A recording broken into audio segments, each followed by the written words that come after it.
Yo, what's up? Welcome to Kinda Funny Games Daily for Monday, July 11th, 2022. I'm one of your hosts, Blessing Adeoye Jr. Joining me is the LaCroix Poppy himself, aka my fellow Forbes 30 under 30, aka Tim fucking GiBiz.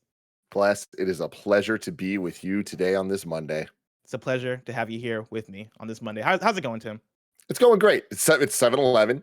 Everyone go celebrate, get some It is. Slurpees, listen to some Beyonce. You know what I did this weekend, Bless? Besides go to, I did. Ron Funch's comedy set was fantastic, everybody. He killed it. Dude, if you get the chance to see him live, go see him live. He was great. And Nick killed it too. Nick opened for him. That was a lot of fun. Nick killed it, and he had a new joke that destroyed me. Yeah, that's great. Congratulations, Nick, on the new joke. But earlier in the weekend, G and I were looking for something to watch on Netflix, and I realized that we watched Elvis in theaters, which was fantastic. Ooh, how was that? You guys should go watch. It was so good, so damn good. Very long. Watch that. 2 hours and 40 minutes. It's a long one, but totally worth it. Great movie. The Doja Cat has to be sold. Like, the Doja Cat song has to be sold. And I've been listening to that song nonstop, and I'm like, I should watch this. It's really good. It is. Yeah. So we were in the music vibe, so we were trying to find more things on Netflix, and I realized I had never watched Homecoming, the Beyonce Coachella concert that they did. Have you seen this? I have not seen it. It's one that I should see as somebody who really likes Beyonce. Yo, it's required viewing. It might be like one of the greatest single concerts of all time. Just the artistry put into all of it. Like they have a drum line for the entire, like a drumline band for the entire thing. So there's like no music being played over speakers. It is just like, it's the band playing the shit, and it's the drumline style the entire time. It's so damn good. Anyway, it's on Netflix. I know this is probably a dumb question, but are you watching it in your theater? Mm-hmm. Oh yeah. I need that shit smacks, bro. I need that experience. God damn. Have you ever seen, and I know it's a weird topic nowadays, but like Kanye West had a VH1 Storytellers over a decade ago. When he goes through, see, Tim, I know you're one of me. I know you're one of my people, and so like I had to assume that you've seen it. But to this day, that is one of the best like recorded live performances I've watched on video. It is incredible. Where this is 808s and Heartbreak era Kanye. This is post Glow in the Dark tour. It is him going through his first 3 albums, but first 4 albums, all in that style of 808s and Heartbreak. Yep. And it is immaculate shit. Him telling stories between the songs. It is fantastic. Dude, I love that. I actually just listened to that a couple months ago, and it holds up so well, man. It's so good. And a random fun, it's funny you bring that up, because in Elvis, like the set that Kanye used for that VH1 Storyteller was an Elvis, like in an homage. Like, oh shit, there's a iconic Elvis performance that is using the exact same set that Kanye did, which is really cool. Incredible. But Tim, enough about Elvis, enough about Kanye, enough about Doja Cat. Let's talk about today's stories, which include Ubisoft making its old games unplayable, Haven Studios finalizing their deal with PlayStation, and more, because this is Kinda Funny Games Daily. Each and every weekday at 10 a.m. live right here on twitch.tv/KindaFunnyGames. We run you through the nerdy news you need to know about. If you're watching live, you can correct us when we get stuff wrong by going to kindafunny.com/you're wrong. If you don't want to watch live, you can watch later on youtube.com/KindaFunnyGames, roosterteeth.com, or you can listen later on podcast services around the globe by searching for Kinda Funny Games Daily. Remember, you can use Epic Creator Code Kinda Funny on all Epic Store and Epic in-game purchases like Rocket League and Fortnite to help support the channel. To be a part of the show, to patreon.com/KindaFunnyGames, where bronze members or above get to write in, and silver members or above get the show ad-free with the exclusive daily post-show. Housekeeping for you. Shout out to Prime Gaming for sponsoring our streams. To celebrate Prime Day, you can start freeloading over 30 games with Prime Gaming for Prime Day 2022. And then you'll also be able to claim additional games on Prime Day July 12th and July 13th, which will include AAA titles like Mass Effect Legendary Edition, Grid Legends, Need for Speed Heat, and Star Wars Jedi Knight, Jedi Academy, Star Wars Jedi Knight 2, Jedi Outcast, and Star Wars Republic Commando. So check out the link in the description to start freeloading games now. And then, hey, LA, want to hang out with Greg, Joey, and SnowBikeMike? Xbox and Kinda Funny will be taking over the Fonda Theater in Los Angeles for the As Dusk Falls launch event. That'll have a live We Have Cool Friends, a live Kinda Funny Gamescast, a live Let's Play. Want to come through? KindaFunny.com/extra or KindaFunny.com/Xbox for all the details. Thank you to our Patreon producers, Fargo Brady, Gordon McGuire, and Al Treisman. Today we're brought to you by ExpressVPN, MeUndies, and Athletic Greens, but we'll tell you about that later. For now, let's begin with what is, and forever will be, the Roper Report. It's time for some news. We have 5 stories today. A Bankhurst dozen. Starting with our number 1, Ubisoft Ubisoft titles pulled from Steam may lock out players who bought them. This comes from Dealessandri at gamesindustry.biz. Ubisoft's delisting of Assassin's Creed Liberation HD and Silent Hunter 5 from Steam may render them unplayable, even for players who own them already. As reported by PC Gamer, this follows announcements last week that the company would decommission online services in some of its older games from September, including Assassin's Creed Liberation and Silent Hunter 5. For both titles, in addition to online features being turned off, it also means that the installation and access to DLC will be unavailable, Ubisoft said at the time. Since then, AC Liberation HD and Silent Hunter have been pulled from sale on Steam, with the following message appearing on the page. Quote, at the request of the publisher, this game is no longer available for sale on Steam, end quote. It further reads, quote, please note this title will not be accessible following September 1st, 2022, meaning that even players who previously purchased the game won't be able to play it from that date. Ubisoft replied to the controversy in a statement sent to VG247, saying, quote, we don't take the decision to retire services for older Ubisoft games lightly, and our team are currently assessing all available options for players who will be impacted when these games' online services are decommissioned on September 1st, 2022, end quote. The spokesperson continued, quote, we are also working with our partners to update this information across all storefronts, so players will be fully informed about the removal of online services at the point of purchase, as well as via our support article where we shared the news, end quote. Tim, old-ass Ubisoft games that are being delisted are seemingly becoming unplayable for those that even own them. How does that strike you?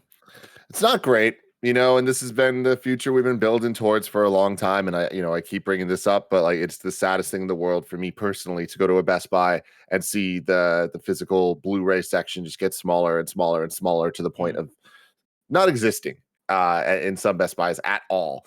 And with video games, we're kind of seeing a similar thing. And there's been the trend towards even pushing digital codes and stuff in physical spaces. You go to a GameStop, right? And it is 90% Funko Pops and like 5% physical games. And then the rest of it is kind of just like them trying to push some way to sell digital codes for you to just go home and download things. And we're also at a point that so many physical games aren't even the physical game. You still need to download the majority of the game when you get back. In some cases, it's like you're buying a box that just has a code in it. Like you don't even have a disc or a cartridge or whatever. So with all of that, like, we've seen these stories kind of come up and sometimes they have happier endings. Like I know a lot of the PlayStation stuff recently that everyone was mad about last year, they kind of came back, right? And we're like, oh, we're going to find a way to not do this, or at least the postpone older it. PlayStation stores closing, right? For I believe Vita stores and PS3 stores, right? People made a big hullabaloo about it, and then they turned around. I want to say like weeks or maybe a month later, and we're like, hey, sorry, we messed up. We're actually not going to close these things all the way down. Yeah, so it just sucks. And like with it being Ubisoft doing this, like this is going to continue to happen. And as games evolve and change and their foundations are different than they used to be, and there's just more elements at play, whether it's online or DLC or just all that stuff, like it just complicates the preservation of older games. And it's unfortunate. I don't know that we're ever really going to get to a solution where this stops, but there's great people out there putting in the work with like the Video Game History Foundation, right, to try their best to stop this and remedy it and preserve games as much as possible. But Ubisoft's looking at it and they're like, they don't find value in keeping Assassin's Creed Liberation HD and Silent Hunter 5 up for people, Tim, speaking of the preservation of old games, Glutenfull writes into patreon.com/kindafunnygames, just like you can. It says, good morning, mateys. With Ubisoft removing access to a Steam purchase right after putting it on deep sale, do you think this just encourages piracy? While piracy is of course wrong and not okay, won't this choice cause financial loss as people pirate future Ubi games out of spite, or will this not make a difference? I don't think it'll make a difference. I think you bring up a really good point, and the piracy is out there, and people sail the seas. I think that Stolen Bones is out there. Yeah, exactly. But I think with this, it's like I don't think that there's going to be a big enough demand for people trying to pirate. What was it? Silent Hunter 5? And I think that's the thing is, for Ubisoft, I'm sure the choice comes down to, hey, do we continue to pay money to keep these games up on Steam, and probably like they're probably paying for like server space for these games to exist digitally on that service, or do you just risk people pirating and maybe like a few people buying these games every month? It's probably the former, right? It's probably, hey, let's just get these things off the store and just work and not even care about people coming through to pirate Assassin's Creed HD Liberation, because realistically, how many people are pirating that game? Not that many. And also, I mean, if it's decommissioned, if it's off the thing, they're not losing any money. That's where this all gets kind of like extra complicated, right? Is like the morality of stealing, because it is stealing. If you're piracy in any form, it is theft, right? Mm-hmm. But I feel like I feel like it's a little less wrong when there's no other way to get the thing and it's not harming anybody's bottom line at all, you know? Yeah. So it's not like it's Skull and Bones, right? Yeah, it's not like it's a product they're actively trying to sell. In fact, they're actively not selling it. Yeah, I mean, that comes back to me with like, now that I have this big, beautiful machine called the Steam Deck, I've been talking a lot about emulation and going back and playing older games. And like with that, I put out the Blessing Show where part of that Blessing Show was me talking about, hey, get ROMs, like, get emulators, play older games on these things. With that, I still have my own lines that I draw. I don't play like, if I wanted to, I could get Breath of the Wild on my Steam Deck, right, and play it in probably a better resolution, all these things. That's kind of a line that I draw. I don't do that. I know people that do that. I don't necessarily like, and I don't necessarily judge them for it, but that's the thing that I personally, I'm like, oh, I don't want to buy, or I don't want to pirate a modern Nintendo game, because that is the thing that they're really trying to sell, even though I own Breath of the Wild, right? Maybe a decade from now or 2 decades from now, when it is more, hey, this is a piece of history, this is a classic game, this is a thing that I'm sure by that time Nintendo's going to find some way to make it difficult to get Breath of the Wild. That's a different story. But for me, playing Street Fighter Third Strike for the PlayStation 2, right? Like, I don't find that to be as egregious of a thing. And I'm sure even for Ubisoft, as they're decommissioning these games, they do not give a fuck if you pirate Silent Hunter 5, right? Again, a game that I'm sure for them is not profitable at this point. I'm sure they don't care. And like, that morality again is in a gray space where it's not completely right? I'm not telling you to go do it, but I'm also not like rolling eyes at somebody who's like, oh, I want to go pirate that game, right? It's a fucking weird space that we're in right now with this stuff. Yeah, it's layered, it's complicated. You kind of just have to listen to your heart and your moral compass.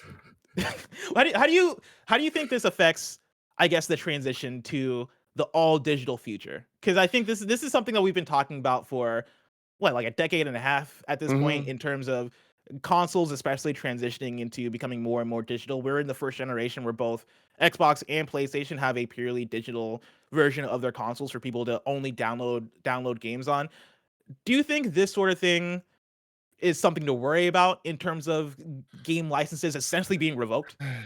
I mean, yes, there's no way around it. It's happening, and it is something to worry about, because we're seeing it happen, and it's going to continue to happen more and more. This is the millionth time that this has happened. There's been so many stories that we've talked about on Games Daily, or just things where it's like, oh, games got taken down because of the license of a song on the soundtrack expired, so it can't be up anymore. Or the amount of like game remakes. Like, remember even like Ninja Turtles in Time, there was the remake of it on the 360 era, and then that got decommissioned because they lost the license over time. Like, that stuff is always going to happen. I think that video games are always at the forefront of technology and entertainment, and they continue to be a bigger and bigger part of the largest aspect of entertainment in terms of dollars these days. So with that pushing forward, they're going to be chasing the money, they're going to be chasing the tech, and video games are inherently tech, right? So I look at other industries that went through similar situations, like music, right? Where people own CDs. No one owns CDs anymore. Very few people do. And even if you are someone like me that likes to own CDs, it's getting impossible to do so. So many albums are coming out and they're not even available physically. Like, the only way to get them is digitally. And back in the day, that meant buying from Apple or pirating. There's a lot of parallels going on here, right? But then it gets to the point where nowadays it's like streaming, right? It's Spotify, it's Apple Music, Tidal, like all of that. Like, you don't own that stuff. Like, you're borrowing it at best, right?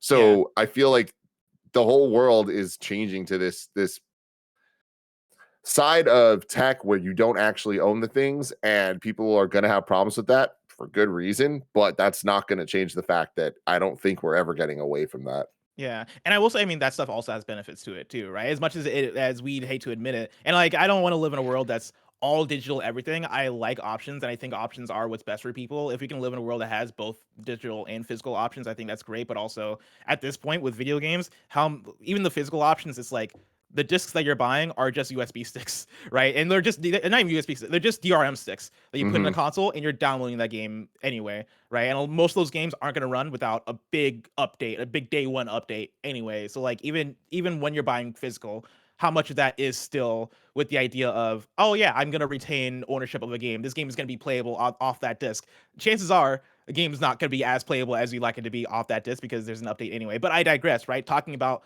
the benefits of it all, you bring up Spotify as a thing, and you bring up how even for music, right, piracy has been a big thing for years and years and years, right, multiple decades. And for me, I think about how great the transition was for me transitioning off of iTunes and my iPod, my iPod Nano with 80 gigs in it, transitioning from that into Spotify. That changed the music listening game for me, where I listen to so much more music. I have access to so much more music readily available. If I'm driving right now and I'm like, oh, I want to listen to some EDM right now, I can switch to EDM. If I want to listen to some hip hop, I can switch to that on a whim. If I want to listen to some My Chemical Romance, I could do that, right? And when I had my iPod, when the world wasn't all digital, guess what? I had 12 songs on a disc. I had an album. I'm gonna listen to this. I'm gonna only listen to Graduation, and that's about it for this car ride until I get home and swap discs for like the limited 10 discs that I own, right? Like we're in a better future now. And also, like, to that point, I was a fucking criminal back then. I was on LimeWire. Bless would have been playing Breath of the Wild for sure. Bless. I want you, it's just that's not something we, it's smart to admit to. I was allegedly a criminal. Exactly. Allegedly. A lot of his friends might have been, dabbling in this sort of thing. That's what we usually say, Oh man, allegedly, like LimeWire, was that on my computer? Was I downloading viruses? Of course not. Maybe allegedly. Maybe. No, you're smart enough to read the comments and see the warnings, Of course. Zio VGM in the chat says the Kotaku article on this has an update that went live when KFG started. It looks like Ubisoft is backing off, and then other people are saying that that's the case and that the game will still be playable for people that have bought it before. So the turnaround that you're talking about happened way quicker, quick enough that it happened right as the show went live. Mm-hmm. So there's that. I mean, there's still issues with it all, and I think that the reason that this was interesting news story today is the fact that, to my knowledge, this is one of the first times that they were saying that they're taking it off and it's unplayable, even if you owned it before. Mm-hmm. So the fact that they're backing off that, hey, at least we're pushing off this future just a little bit. We did it, everybody. We did, everybody. Go download Spotify. Listen to music. Pay for your subscriptions. Anyway, story number 2. The deal has officially closed. Haven Studio is a part of PlayStation Studios. This is Christopher Dring at GamesIndustry.biz. The ink has now dried. The team at Haven Studios, the Canadian game developer led by industry veteran Jade Raymond, are now officially PlayStation employees. Today, as the deal is finally confirmed, we've caught up with Haven again, and a lot has changed in just a short amount of time. The developer now has 106 employees, a rise of over more than 50 since October last year, so it's certainly no small indie team anymore. And what's more is it's made some key engineering hires and significantly increased its investment in R&D in the cloud. Quote, "We had a cloud team initially that was about 6 people working on new ways to work. Now, we've just welcomed another 21 engineers to focus on long-term cloud innovation, because we really believe it's going to be a game changer in terms of how games are made. When you think about the game engines that we have around, they were all built several years ago, and things have changed a lot. Our games have a lot more data. We're making it exclusive for PS5, and it is a live service game, so we have additional challenges of how do we make that kind of game with that kind of delivery, but with the PlayStation level of graphics that people expect, all while allowing for those constant updates and building something that could be a living experience," end quote. Haven is aiming to be a studio built for the modern world of game development. It was formed during a pandemic with staff working remotely and by people who know a thing or two about cloud technology. Is this approach that has caught the attention of PlayStation's other studios? The company's R&D work has also caught the attention of Mark Cerny, the lead system architect behind PS4 and PS5, although this isn't necessarily related to the cloud. Quote, so Mark Cerny is one of the main reasons we're investing so much in R&D and in this very senior engineering team, Raymond teases. She continues, quote, it's not just tied to the cloud, but also some more forward-thinking R&D. I'm not able to say too much now, but that's obviously one of the other things that's been a big attractor and is exciting to our team with PlayStation, end quote. Tim, there's a lot of interesting tidbits here, right? Like Haven Studios, it's been kind of a slow and fast burn at the same time, right? Where last year, about a year and a half ago, I believe that's when they announced that they were partnering with PlayStation to work on a new IP. About a year later, earlier this year, at the top of the year, it was announced that they're being essentially bought by PlayStation. The deal's finally closed. We've been getting a lot of updates as far as Haven Studios. And this update, I think, is very fascinating in terms of their role in PlayStation Studios as a whole, because it seems like they're not only important for this live service game that they're making, they're also important for the fact that they're doing a lot of R&D. They're doing a lot of cloud stuff. Tim, how does that strike you? Yeah, I mean, this is it reminds me a lot of a couple years ago when they first approached Kojima, right? And they were like kind of talking to him about the tech behind the Decima engine, and Horizon and Guerrilla kind of building that, and then other PlayStation studios, or in the case of Kojima, like Kojima Productions, coming in and using that engine and the collaboration between the different teams. I think that this is more of that type of situation where I think that they're using their new IP, whatever it's going to be, as the kind of testing ground for the technology that the rest of PlayStation Studios will be able to use later, right? I think we've seen a lot of success with that, even with the Xbox side of things, as we're still in the middle of them acquiring everybody, and we're still kind of like in the early days of like what that all looks like. But I imagine that 5-10 years down the line, Xbox is going to be a lot more dialed in, where there's going to be a lot more understanding of what it means to be an Xbox game studio and the unique strengths of each team and how they can share those with each other, right? And I think that with PlayStation, they've been focusing on cloud stuff forever. Like, remember even Gaikai back with the launch of the PS4, when they were first talking about all that stuff, to see where we're at now with PlayStation Now being PlayStation Plus Premium now, right? Being the most public it's ever been because of the PlayStation Plus upgrades. There's more focus on it. It seems a little bit more. It's always been there, but now it kind of seems like something that PlayStation's actively pushing, including the cloud side of it. And I know that this is a different use of the cloud, but I think that PlayStation overall trying to understand its various uses of the cloud, using the R&D that they're putting into this, especially knowing Jade Raymond. Where was she last? Stadia. Yeah. Right. Them talking about like the having experience with cloud. It's like, yeah, this all adds up. Yeah. And it's very exciting. And I highly recommend people go over to gamesindustry.biz and click through the article. There was a lot I was able to include because they had a big interview with Jade Raymond detailing a lot. And a big bulk of it was them talking about what cloud and R&D means for them. And a lot of it was focused on the cloud aspect of it. And a big part of that was when their studio was established, it was established during quarantine. And so they were doing a lot of working from home. In fact, I think they were entirely working from home. And because of that, they had to collaborate together using the cloud as a way to develop. And for a lot of game development, a lot of that is transitioning to, hey, work remote, right? Like, the pandemic has taught us that not everything needs to be in the same studio. And cloud seems to be a big solution for that, especially for, there's been the big worry, I think, for a lot of bigger studios in terms of, hey, like, we want to keep this stuff secretive. We don't want things leaking. Hey, to like be able to work together in this way on these big projects that require a lot of data going back and forth, you need to take this big machine home with you to be able to work on that stuff. It seems like cloud has been the way to get around a lot of that. And Jade Raymond's studio, and the way that you're talking about Decima with Kojima Productions and Guerrilla, right, collaborating together to make this new engine that could be used for PlayStation games going forward. It seems like them doing this cloud stuff is going to be good for that, good for maybe transitioning even other PlayStation studios to working remotely, and then also just general cloud stuff that is going to make games better. We talk about what Hideo Kojima is working on with Xbox all the time, and I think the promise there is that, we're going to see stuff unlike what we've seen before in video games, because, hey, Kojima's really good with technology. He's really creative with technology, and cloud can make it so that maybe you are getting more vast worlds. Maybe you are getting more smooth connectivity in terms of online connected games.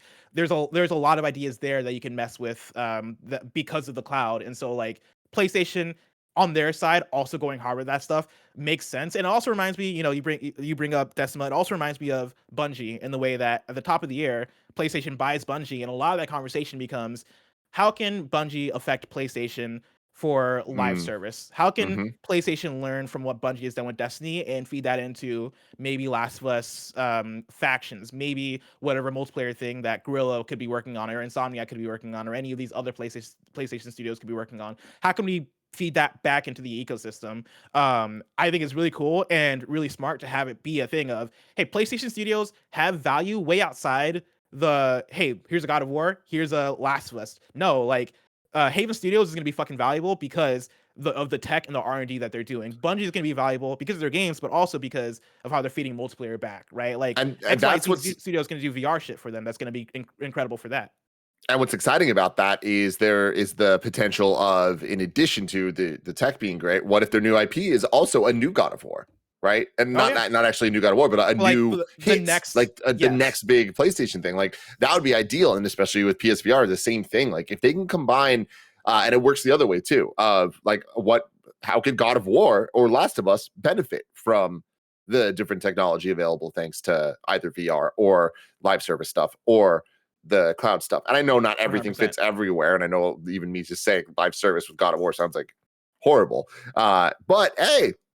If they get like you never know how this stuff's gonna pan. Like I was half expecting, and I'm still half expecting at some point for there to be a God of War VR game, because if you want to sell PlayStation VR, you gotta put the bigger IP on there, and I think that's why you see Horizon Call of the Mountain being announced as kind of a lead PlayStation VR thing, because you want to get people excited for it. How do you get Spider-Man into VR? How do you get God of War into VR and some of the other big PlayStation IP? I'm sure there are studios working together to try and figure that out. And to that point, Tim, of what if they make the next God of War or Last of Us or Uncharted? I go back to the part in the article where Jade talks about how, quote, we're making an exclusive for PS5 and it is a live service game. So we have additional challenges of how do we make that kind of game with that kind of delivery, but with the PlayStation level graphics that people expect. I'm so excited for whatever this game is without knowing shit about the game, because again, them talking about how they're using the cloud and how they're using a lot of the research and development that they're doing. We want to make games with PlayStation level graphics that people expect, but also live service.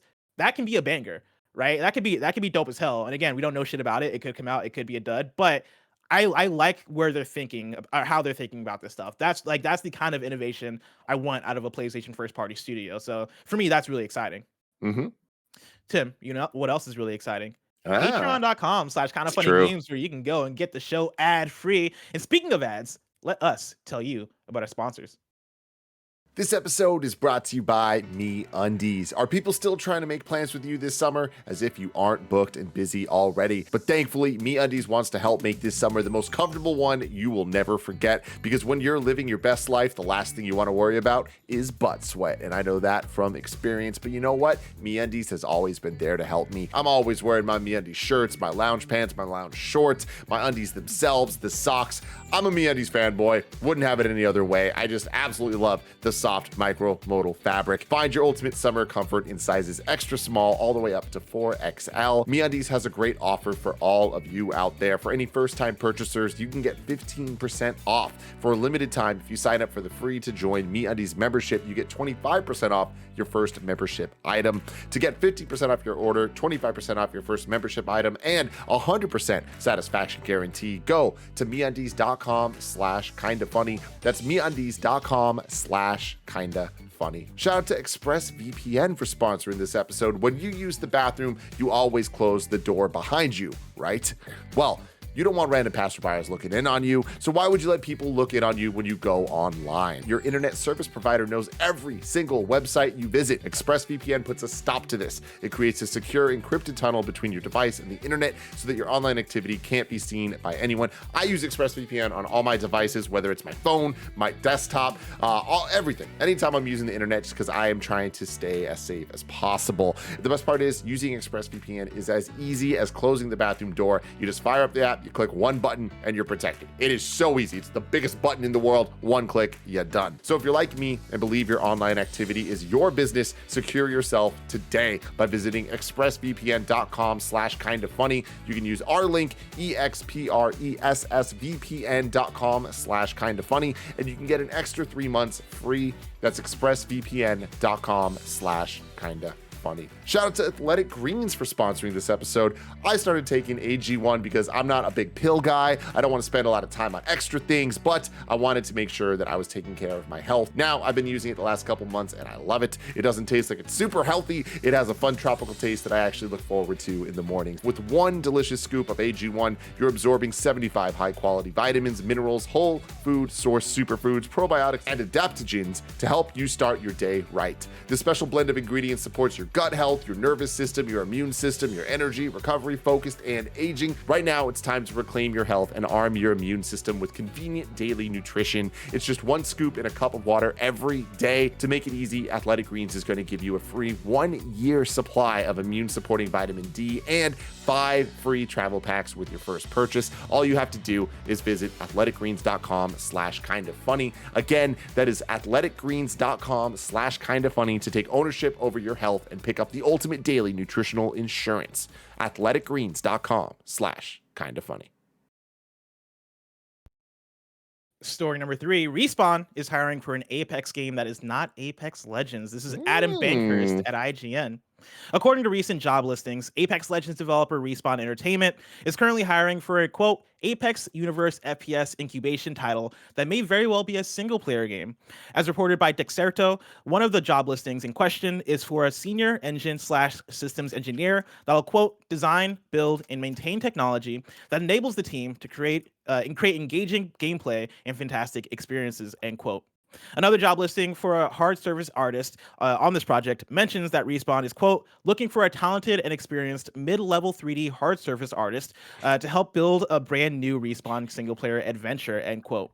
It's important to note that Respawn is hiring for this, quote, Apex Universe FPS incubation title alongside a, quote, new game incubation team that may or may not be the same game. For those hoping for a new Titanfall game, it is interesting that Respawn specifically mentions this new project is in the Apex universe and not the Titanfall one, which existed before Apex Legends was ever released. Respawn also specifically said it wasn't working on a Titanfall game as it has too many other games at the moment. Tim, does this surprise you?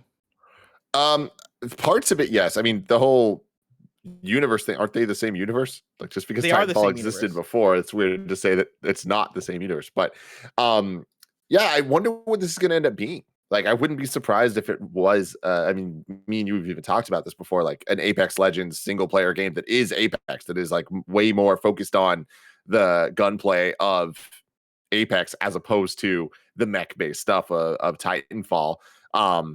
I honestly would be surprised if this ends up being a Titanfall thing. I do think that it's going to be branded Apex and not feel like Titanfall at all. I think it's really going to be Apex. My prediction is that I think it might be a spiritual successor to Titanfall to some extent, but it will be branded Apex. And that's why I go where they say, hey, this project is in the Apex universe and not the Titanfall one. I think that's less of a, oh, these are separate universes, and more of a, no, branding wise, IP wise, we want to push Apex, we don't want to push Titanfall, because Apex is the talk of the town, right? Apex has, I forget the last number, but I think the last one I remember was 50 million. I'm sure it's probably exceeded way beyond that by now. Apex has the user base, whereas Titanfall, and this is mostly EA's fault, but Titanfall just didn't sell like that. Yeah, and I mean, it's wild that you just said like that Apex is the talk of the town. Like, I just think it's wild that we can be in an era where there are so many games that can be considered the talk of the town. Like, there are multiple hits. Like, those player bases, that's no joke. Like, that is a substantial amount of people playing Apex Legends. Like, who would have thought this many years later, you know? So, like, good for them. But yeah, you're right. Like, unfortunately, there's not as much value in the Titanfall brand as there is the Apex brand, and I wonder if that's possible to change or if it's too far gone. You know, I think it's too far gone. I think especially for Respawn, where you're working on also Star Wars, you're working on Apex like Legends proper, and then excuse me, you're also working on the single player thing, right? And knowing Respawn, you're probably also working on or one or two other things beyond that too. I'm sure those are going to be other bigger IPs that span beyond what Titanfall was, right? Like I think Titanfall in terms of name recognition and sellability, I don't think it's not that it couldn't get to those other heights as you like see with other bigger shooters, but I just don't think it's been treated the right way to get there. And I think at this point, especially for how EA operates, Apex is a free-to-play big battle royale game. That makes sense for what the space is right now, right? Jedi Fallen Order is a single-player Star Wars game. That's very exciting, and that's going to sell because it has Star Wars in the title. Whatever this Apex single-player thing is, I think that's going to sell because it is Apex, and then it's also Respawn doing what Respawn does well, which is putting together a dope-ass game with solid mechanics that plays well, right? Titanfall 2, the single-player campaign for that was dope as fuck. It was awesome, but it just didn't have that push because of the name and also the placing of it. I think whatever this Apex thing is going to have that push. It is going to have that fervor behind it. Respawn, man. They got the stuff. They're out here doing the damn thing. Like I wonder how long that's gonna go. I wonder how long they're just question. Like their train of successes is gonna continue to chew on. I mean, they're one of the few studios under EA right now that is celebrated. It goes Respawn. What's Dice been up to? I guess Dice. It goes Respawn. And then Respawn. And then probably man. I mean, when I think about the top 3 games out of EA in like the last 5 years, Respawn might have the top 3 EA games in the last 5 years, right? Between fucking Apex Legends, Jedi Fallen Order, and Titanfall 2. Yeah, and I'm sure. Again, I know there's sports fans out there, but you guys aren't gonna argue with this, right? Like, I love FIFA. We're not gonna put FIFA in that conversation. BioWare in the last couple of games had Anthem and Mass Effect Andromeda. Chat, let me. It Takes Two. It Takes Two is a good one to throw out, actually. Oh, okay, yeah. That's a good point. Does EA own that studio, or is it just a partnership? Because I would have to count that. Yeah, I would have count Hazelight. Yeah, I don't think they own them, but yes, it's only a partnership. They're saying, yeah, okay. Partnership is what chat. Anthem Metal's saying they're owned. Let me know. Can somebody actually look it up, and then you can let me know in kindafunny.com/you're wrong. Somebody said Codemasters 2. I'll accept it, even though I don't know if I put any of those games on the same level as the 3 games I mentioned from Respawn. But I think Codemasters put out great racing games. But okay, great racing games is a different conversation than what we're saying with Respawn. Sure. And I think that the thing that makes Respawn so incredibly impressive is, we've talked a lot about Insomniac over the last couple of years as well, as like, oh wow, they're really they're doing the damn thing. But and not to say that it has to be like one versus the other. It's great seeing all of these guys succeed. But with Respawn, it's cool that they got 2 very different types of video games and found major success, with Jedi Fallen Order being this single player game in a very unsingle player world, and finding so much success there. And then on the other side, having Apex Legends, which is a giant free-to-play multiplayer hit. Yes. Very different types of games, but they got the stuff on both sides. 100%. Right now, I have a page opened. I'm on ea.com/career/team/studios, where they have a list of all the EA studios, right? So you got BioWare, Criterion, Ripple Effect, DICE, EA Sports, Full Circle, Maxis, Motive, Respawn, Codemasters. Respawn is fucking like, I think the Respawn is a standout. Like, not that there are a lot of great studios in there. Motive, shout out to Motive, because they did Star Wars Squadrons, which was cool. A little bit more niche of a product, but still. But I like looking at these studios. None of these studios have put out, I don't think, anything on the level of Respawn's last 3 releases between Apex, Titanfall 2, and Jedi Fallen Order. And when I say last 3 releases, I think there was a bad Medal of Honor in there somewhere. So I'm discounting that, right? Yeah. I'm talking about the bangers. Respawn has the stuff, and I hope they don't. It's tough to figure out the future of Respawn if they're gonna fall off anytime soon, because I think one of the big shifts happening is what's his name? The lead of Respawn, Vince Zampella. Yes. Vince Zampella, thank you. He's been moved around a bit, and it seems like they're stretching him real thin nowadays, because they put him a bit higher in EA, where he's not just in charge of Respawn anymore. And that worries me a little bit in terms of, all right, like does he have the magic touch? Like how crucial was he for building up Respawn in terms of having the flow and having the uh design philosophy and just the expertise that studio has nowadays? Like how crucial was he in that process? I'm sure they still have the talent. I'm sure they're still gonna continue to kill it in the near future. But I hope that EA doesn't like mess with them too much. That's the small worry I have. But I think they'll be able to keep up with it at least in the near future. Yep. Something I'm looking forward to in the near future, Tim. Story number 4. The Last of Us Part 1 remake is not a cash grab, says a developer. This comes from Vikki Blake at Eurogamer. A developer who has worked on Naughty Dog's... I already hate this story. I just want to let you know, Bless. Just hearing, I hate this. Tim, I hate this. I'm right there with you, because discourse fucking sucks. I'm tired of the fucking Twitter back and forths. All right? Just stop. Well, let's read the story and we'll talk about it, because I'm right there with you. A developer who worked on Naughty Dog's upcoming PS5 remake of The Last of Us Part 1 has hit back at claims that it's just a cash grab. In a tweet on his personal Twitter account, Robert Morrison, whose credits also include Resident Evil 7, Injustice 2, and Santa Monica Studios' 2018 God of War reboot, countered such claims by insisting it is, quote, the most meticulously built and crafted project that's had the highest level of care and attention to detail possible, end quote. Animator Morrison, who worked on The Last of Us Part 1 and now works at fellow Sony studio Bend, said, quote, actually, it's the most meticulously built and crafted project that I have ever seen or been a part of in my entire career, end quote. The tweet has kicked off a wide range of responses, both of support and dissent in the comments, with some insisting there's already a remaster and, quote, online is not finished yet for The Last of Us 2, end quote. And others stating it'll be as Naughty Dog originally imagined it because of the advancements in game-making technology, and no one is being forced to buy it. Tim, how exhausted are you by this discussion? So much, man. I just I don't understand why people feel the need to have their opinions about these type of things out there in the world, going back and forth. Like I've made it a mantra of mine to try my damnedest to not get involved on Twitter in the discourse. I understand that we're here talking about it on the show. I understand that in a lot of ways this is adding to the conversation. But I feel like it's different because it's me and you. We're having a conversation here, Bless, in the comfort of our own homes. You know what I mean? But when I see this shit on Twitter, just the vitriol, just like the ridiculous misunderstanding of how games are made, how games are played, like all the aspects of it all, where I look at this and I'm just like, sure, people can look at it and be like, of course the developer's going to say it's not a cash grab. What are they going to say? That it is a cash grab?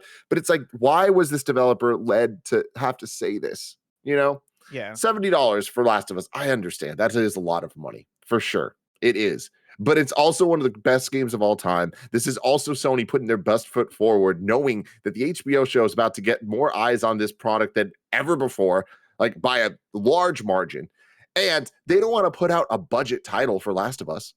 They want Last of Us to be like, oh, this is a premium thing. Like they want new viewers to look at this and be like, oh man, like this is one of the defining games of PlayStation, right?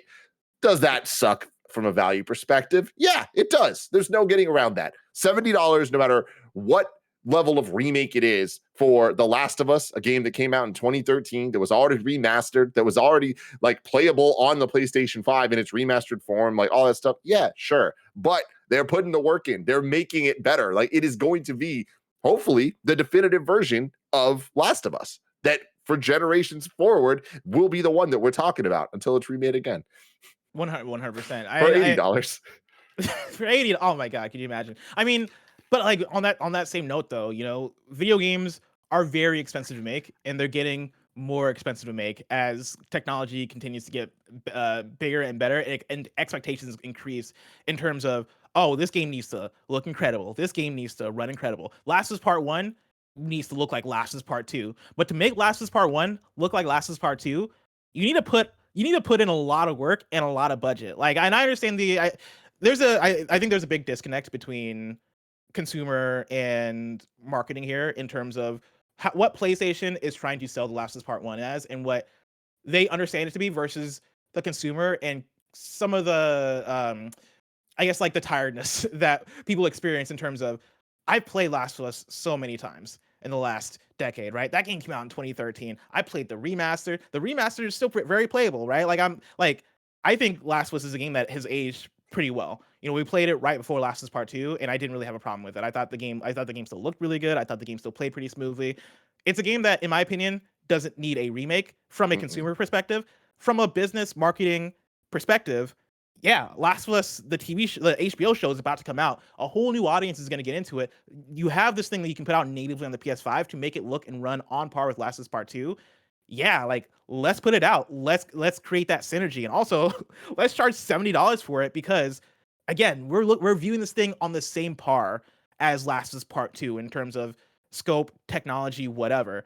I kind of get how you come down on that, and on the same level, I get how people are like, I don't want to buy that. I think for me, the solution there is, all right, cool, let's not buy it then. It's not going to be for you. This is going to be a project that is for people that are coming into the franchise new because they watched the HBO Max show or play Last of Us Part 2 and want an excuse to finally go back and play Last of Us Part 1. I think this is for those people, not for people who might still be into playing remastered.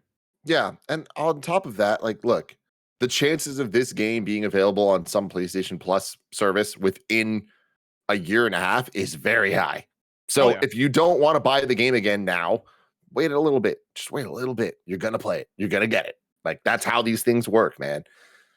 Tim, me and you are tired of the Twitter discourse. Ugh. You know who else is tired? Hideo Kojima. Kojima is tired of you bitches. Story number 5.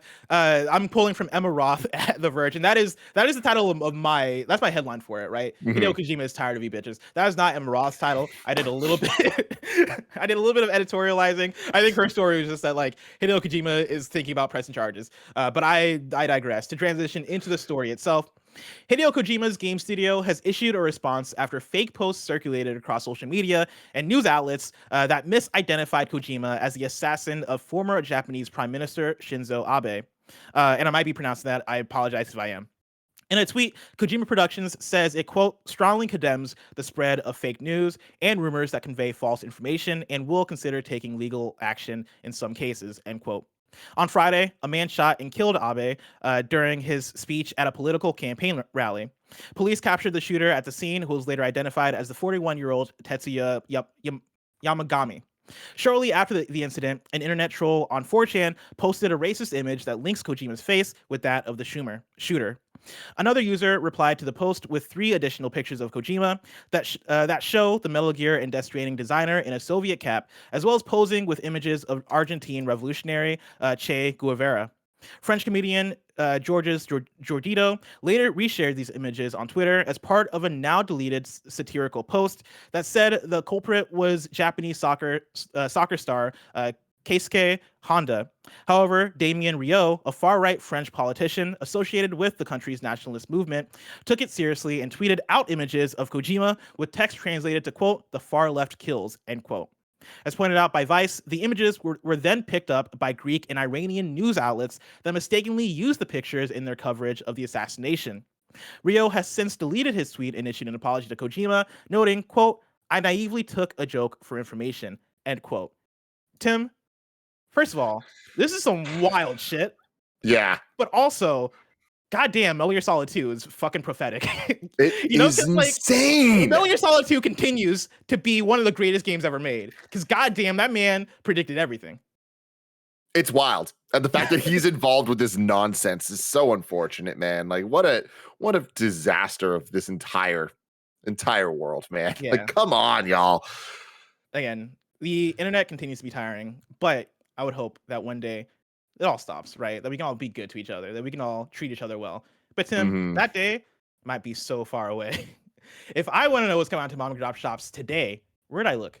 The official list of upcoming software across each and every platform is listed by the Kinda Funny Games Daily Show host each and every weekday. I just read ahead and read one of the games coming out today, and I need to know what it is. Yeah. Now I'm excited to see which one you're talking about, Tim, because there's two games coming out, right? We got which today. One do you think it is, Blast? Which one do you think's making me laugh? I'm gonna guess it's the second one. So we got out today, The Walking Dead: Last Mile on. Well, actually, I don't know which one it is. The Walking Dead: Last Mile on Facebook. On Facebook. Okay, you're right. That is funny. That is probably the one. That's because that's really funny. And then we also have Froggo for PS5 Froggo. and PS4. Kevin, can you look up Froggo? What the fuck is Froggo? Sure, no problem. I'll check out Froggo. The spell's Frogo. Yeah, that's first and foremost. But yeah, I was looking at this Walking Dead thing because I think this is the first time ever that I've had an out today that is out today on Facebook, which has me very curious on what that is. And the biggest hit since Farmville, man. Dude, right? Yeah, like Kevin, I might after Froggo, I might need you to look up what Walking Dead: The Last Mile is because I'm very curious. God, Froggo. As you're looking that up, though, I can do new dates real quick, right? Yeah, new dates for Froggo. Are you having a tough time? I don't. Yeah, I'm having a tough time finding a trailer. I can see walkthroughs. Hold on.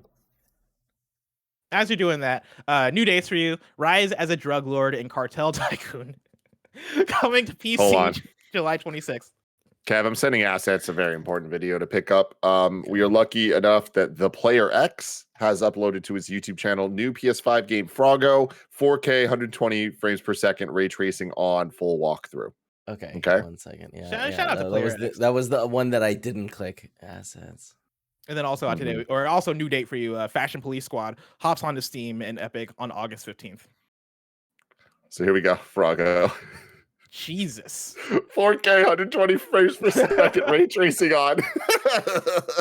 For audio listeners, bless you, Player X. This looks like a very generic mobile game. Think Frogger, except instead of crossing the street, you're just walking places. Oh wait, no, there's a street. You're across the street. There's a street. Hold on, can you fast forward to I want to see if he's actually crossing the street. Oh, he does. This looks really bad. The movement. He's moving so like he's bad. moving on ice. Yeah. Oh. Ugh. Oh God. All right. Well, that's enough Froggo for today. Yeah. Kevin, can you also look up for me The Walking Dead: Last Mile? Because I'm very curious on what this is on Facebook. The Walking Dead. Tim, if you had a guess, I know you're looking it up right now. If you had a guess what Walking Dead: Last Mile is. It's a Facebook game. I don't know. Like my gut still tells me it's going to be like a third person shooter, maybe. I'm going to guess choose your own adventure. I think you're getting to pivotal moments as like a Walking Dead squad, and you have to figure out all right, do we chop off his arm or do we let him turn? Ready? Or do we stay hungry or do we turn into cannibals? I'm ready.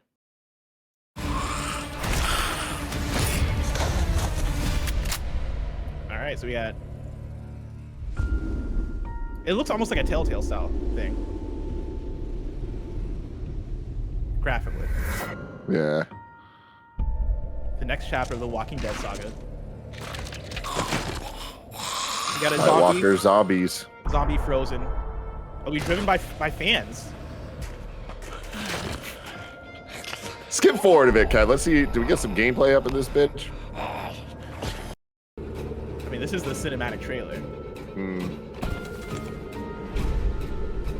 got a dude with a gun walking up to another dude. That happens a lot in the Walking Dead universe.